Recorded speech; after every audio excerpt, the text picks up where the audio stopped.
harus pandai merasa. Para peserta sekalian, Martin Buber, seorang filosof Jerman yang masa kecilnya ditinggal ibunya yang kabur dan hanya bersama dengan kakeknya dan juga dengan babysitternya, ia curhat kepada babysitternya tentang rindunya kepada ibu. Lalu babysitternya itu berkata bahwa seluruh kita ini sebenarnya masing-masing kita ini telah bertemu dengan siapa saja, telah bertemu dengan ibu, tapi belum tentu telah berjumpa. Nah, ketika Martin Buber itu dewasa dan telah menjadi seorang filosof, ia membagi interaksi intrapersona menjadi dua bagian.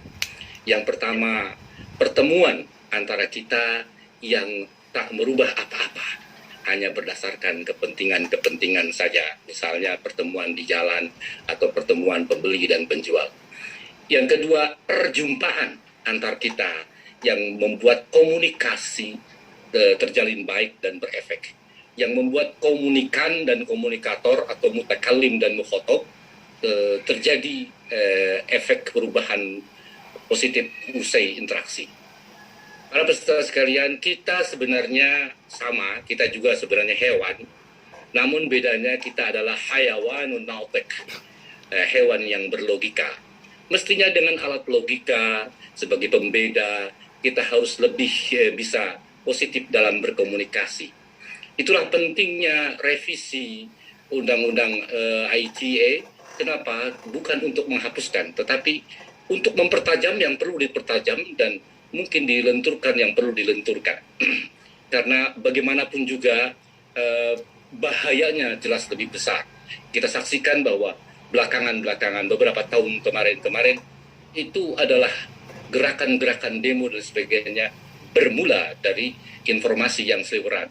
Dari zaman Yunani kuno, dari zaman tragedi Mahabharata, dari semua kerajaan-kerajaan, itu semua tragedi bencana politik adalah bermula dari riba, kemudian gosip, hoax, dan lain sebagainya.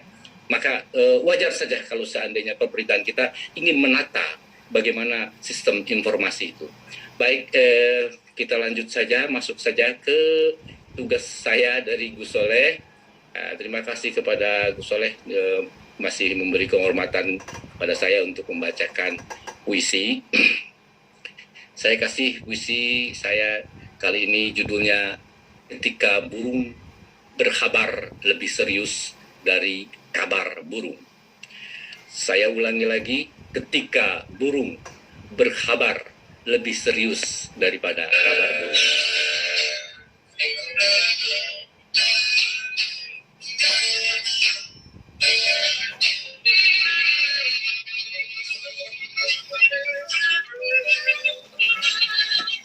Jika hidup engkau artikan hanya sebuah gerakan makan-memakan, lalu apa bedanya dengan peribadatan hewan-hewan? Jika informasi engkau jadikan alat untuk saling menjerat, betapa lebih mulia hewan-hewan yang dengan kebersamaan saling memberi dan menerima berita tentang mana gula dan mana bahaya. Begitulah irama kerumunan semut-semut yang saling bersalamat dalam tiap perjumpaan. Burung yang murung itu curhat kepada Sufi Musafir yang merenung. Akan kami tuntut, kata mereka, manusia yang menyebarkan fitnah bahwa kami pembawa berita dusta, sehingga kami mendapatkan gelar kabar burung. Kamilah anak cucu merpati pos dan merpati tak ingkar janji. Kamilah anak cucu bulbul yang melaporkan rekam angkasa peta kerajaan Balqis kepada Sulaiman alaihissalam. Kamilah anak cucu ababil yang telah membawa sijil tepat sasaran walau tanpa navigasi dan GPS sekalian. Kami sekumpulan anak cucu burung kuntul yang sedih memandang hutan-hutan banyak yang gundul. Lalu seekor anjing keturunan anjing Ashabul Kahfi menggonggong. Jalantang bersyair, menyuarakan kisah getir. Kami diberi ketajaman informasi pada penciuman. Sudah benar menunjukkan mana narkoba dan mana ranjau berbahaya. Namun kenapa kalian saling menjerat dan saling menghujat? Kalian yang salah dalam bertingkah, tapi nama kami yang kalian hina-dina. Dari mulai anak-anak kecil hingga kakek-kakek yang sudah bau kubur. Dasar manusia tukang pembuat berita dusta. Lalu cacing-cacing keluar dari lubang kuburan dan berbisik kepada Sufi Musafir. Wahai manusia, ingatlah akan sebuah masa di mana mulut kalian tak lagi kuasa menata kata-kata, maka tangan, kaki, dan semesta yang akan jadi saksi atas kejahatan kalian memutarbalikkan informasi. Salamatul insan fi hifdil lisan. Keselamatan manusia ada saat menjaga kata-kata. Demikian.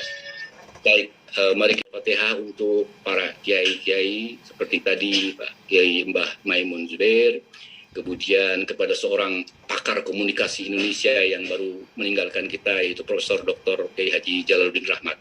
Al-Fatihah. A'udzubillahi minasyaitonir rajim. Bismillahirrahmanirrahim. Iyyaka na'budu wa iyyaka nasta'in. Ihdinas siratal mustaqim. Siratal ladzina an'amta 'alaihim ghairil maghdubi 'alaihim waladdallin. Bismillahirrahmanirrahim. Allahumma salli ala Muhammadin wa alihi tahirin. Duhai yang maha senantiasa menyapa dengan firman-firman-Nya, bimbinglah hamba untuk berdaya dalam menjaga rasa sesama dengan menjaga kata-kata.